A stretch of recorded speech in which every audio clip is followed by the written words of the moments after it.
In December 2025, Meta released Llama 4, a model that matched GPT-4o on most benchmarks.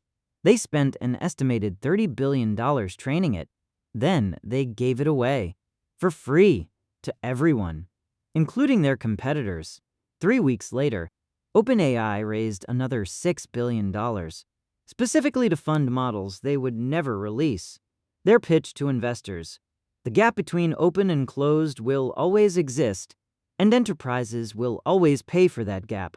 Both strategies are generating billions. Both sides believe the other is making a fatal mistake. One of them is right, and the answer determines who controls the most important technology of the century. Today, we're breaking down the open versus closed AI war, not as an ideological debate about freedom and access, but as a business strategy analysis, pure economics and game theory. Why is Meta rationally spending tens of billions to give models away? Why is OpenAI rationally charging premium prices for the same capability? Who actually wins when this plays out? And most importantly, if you're building a company on AI right now, which side should you bet on? Meta's open source strategy isn't philanthropy, and it isn't ideology. It's possibly the most aggressive competitive strategy in modern tech history. To understand it, you have to understand what Meta actually sells. Meta's core business is advertising, $160 billion per year in 2025. That business depends on AI for everything: ranking feed content, targeting ads, moderating posts, recommending reels, powering messenger features. The better Meta's AI, the more time users spend, the more precise the targeting, the more advertisers pay. Now imagine a world where AI remains closed and controlled exclusively by OpenAI or Google. In that world, Meta must either license models from competitors, paying billions annually to companies actively trying to steal their users, or accept permanently inferior AI capabilities. Both outcomes are existential threats to their ad business. Meta's open source strategy eliminates both threats simultaneously. By releasing frontier models openly, 3 things happen. First, they prevent any closed competitor from building an insurmountable capability lead. Whatever OpenAI builds, Meta can approximate and release openly within months, collapsing OpenAI's ability to charge premium prices. Second, they attract the world's best AI researchers. Top talent wants to publish papers and have impact. Open source work gets cited, gets built upon, gets credit. Closed lab work disappears into a product. Meta's research team has grown 40% year over year since the Llama strategy began. Third, they create an ecosystem dependency. Thousands of companies now build on Llama.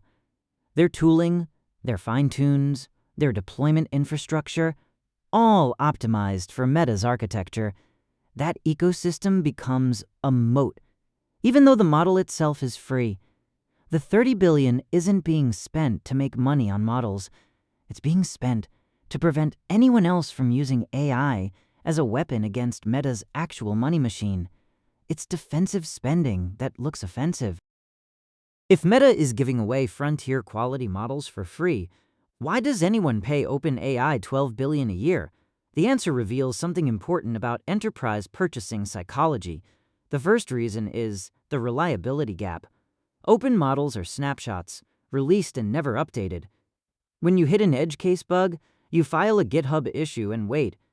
OpenAI's models are continuously improved, monitored for degradation, and backed by SLAs with financial penalties for downtime. For a bank processing 10 million decisions daily, that reliability guarantee is worth the premium. The second reason is liability transfer. When a healthcare system uses Anthropic's Claude for patient triage, they need someone to hold accountable if it goes wrong. They need a vendor with insurance, a legal team, and contractual responsibility. Open source models have no vendor. If Llama hallucinates a dangerous drug interaction, there's nobody to sue. For regulated industries, this isn't a preference. It's a legal requirement. The third reason is the capability frontier. Despite Meta's investments, there remains a measurable gap between the best open model and the best closed model at any given moment. As of mid-2026, that gap is roughly 7 to 12% on complex reasoning benchmarks. For most applications, that gap is irrelevant, like the difference between a 91 and 98 on a test. But for applications where accuracy directly equals revenue, financial modeling, scientific research, legal analysis, that 7% is worth billions. The fourth reason is the most subtle: convenience cost. Deploying an open model requires infrastructure expertise. You need GPU servers serving frameworks, monitoring, scaling, security hardening. OpenAI handles all of that for $30 per seat per month. For a 500-person company, that's $180,000 annually, less than the salary of one ML infrastructure engineer. The build versus buy equation overwhelmingly favors buying for most companies. The war isn't being fought everywhere. It's segmenting along predictable lines, and understanding the segmentation tells you exactly who will win in each territory. Open source dominates the bottom of the market. Individual developers, startups with limited budgets, hobbyists, academics, and companies in developing markets. Llama, Mistral, Quen, and their fine-tuned descendants run these businesses. The community builds tools, creates specialized variants, and shares infrastructure. A collaborative ecosystem no closed lab can match for breadth and accessibility. Closed models dominate the top of the market. Fortune 500 enterprises, government agencies, healthcare systems, financial institutions, and defense contractors. These buyers need compliance certifications, audit trails, data residency guarantees, and contract terms with teeth. They pay premium prices gladly because the alternative, building and operating AI infrastructure themselves, costs 10 times more. The actual battleground is the mid-market, companies with 50 to 5,000 employees, too sophisticated for consumer ChatGPT, too cost-conscious for enterprise contracts. They need good AI. They need it to work reliably, but they're watching every dollar. This is where the war will be decided because whoever captures the mid-market captures the default. Developers who learn on Llama bring it to their mid-market employers. Enterprise sales teams who land mid-market deals use them as proof points for larger accounts. The mid-market is the gateway to everything above and below.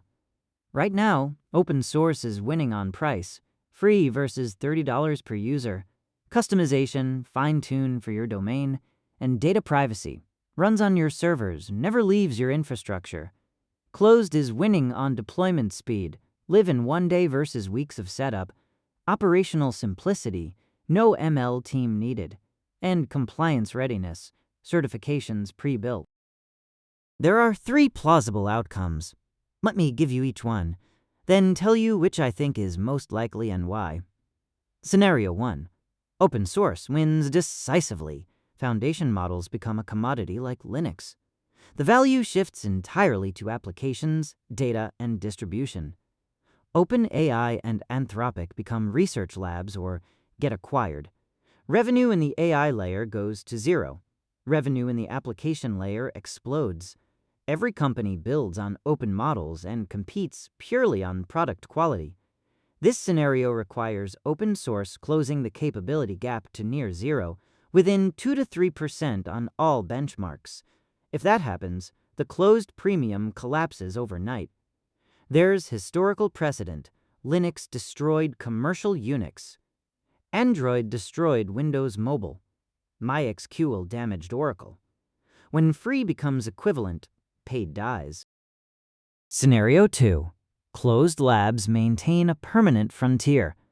Regulatory moats harden around the most capable models. Training costs escalate to a point where only 3 or 4 organizations worldwide can afford frontier development. Open source remains permanently 1 to 2 generations behind. Useful but never best. the closed labs become the essential infrastructure layer of the AI economy. This scenario requires the scaling laws to continue, requiring exponentially more compute, making each generation prohibitively expensive for open efforts. It also requires regulation that specifically constrains open release of frontier capabilities. Scenario 3, and the one I believe is most likely, permanent coexistence with distinct territories. Open models dominate generic tasks, private deployment, edge computing, and cost-sensitive applications. Closed models maintain premium positioning for frontier reasoning, multimodal intelligence, safety-critical systems, and compliance-heavy industries. Both ecosystems generate enormous value in their respective domains. The precedent is cloud computing. Open source, Linux, Kubernetes, PostgreSQL, runs most of the internet, yet AWS, Azure, and GCP generate over $200 billion in annual revenue selling managed versions of the same open technology, because convenience, reliability, and support have permanent value. This isn't just abstract strategy. It affects real decisions people are making right now. If you're a startup founder, build on open models unless you're targeting Fortune 500 customers who require vendor SLAs. You'll save 80% on AI costs, retain full control of your stack, and avoid lock-in to any single provider. Your risk is that regulatory changes could force you to switch. Build abstraction layers that make the underlying model swappable. If you're an enterprise CTO, use closed models for customer-facing and regulated workloads where you need accountability. Use open models for internal tools, prototyping, and cost-sensitive batch processing where you have the engineering team to operate them. Most large companies will run both, a hybrid approach. If you're a developer, learn both ecosystems, the skills for deploying and fine-tuning open models. Infrastructure, quantization, serving are increasingly valuable and differentiated. The skills for building with closed APIs, prompt engineering, RAG architectures, agent design remain in high demand.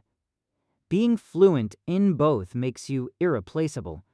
If you're an investor, bet on the application layer rather than the model layer.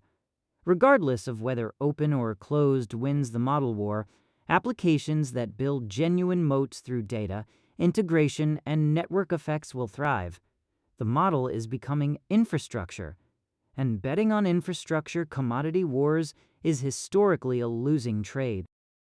The open versus closed AI war won't produce a single winner because the market is growing faster than either side can claim it. The AI economy will be large enough, conservatively $500 billion by 2030, for both approaches to generate enormous returns in their natural territories. The strategic error is picking a side out of ideology rather than analysis. The smart move is understanding which side of the line your specific use case sits on, building your stack accordingly, and maintaining the flexibility to shift as the boundary moves. Subscribe if you want this kind of structural analysis rather than cheerleading. We cover the economics and game theory of AI every week. No tribalism, just clear-eyed pattern recognition. See you next time.